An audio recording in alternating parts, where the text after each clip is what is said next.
I grew up in the shadow of Biafra. My parents lost everything they owned in the war. My grandfathers died in that war, both of them in refugee camps. And I feel as though when I was growing up, it was a shadow hanging there that I didn't really understand. But my family's history was divided. So there was before the war and there was after the war. And I was born 7 years after the war ended. The war ended in 1970. I was born in 1977. But I always felt that the war was present. But at the same time, in some ways, it was a presence that was absent. Nobody really talked about it, but it was there. So my parents would, say things like, before the war, so and so. So you knew that something really catastrophic had happened.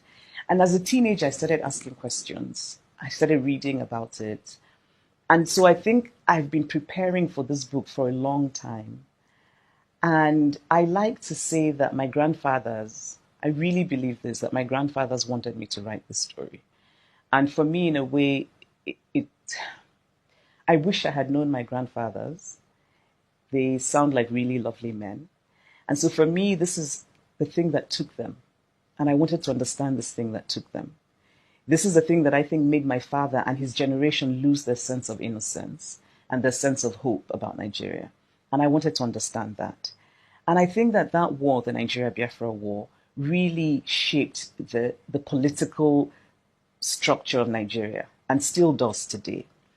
And so there's a kind of, for me, wanting to, all of those things, I wanted to remember my grandfathers. I wanted to understand the history for myself because it had so much affected my family. But also I think I wanted to write a history for my generation of Nigerians.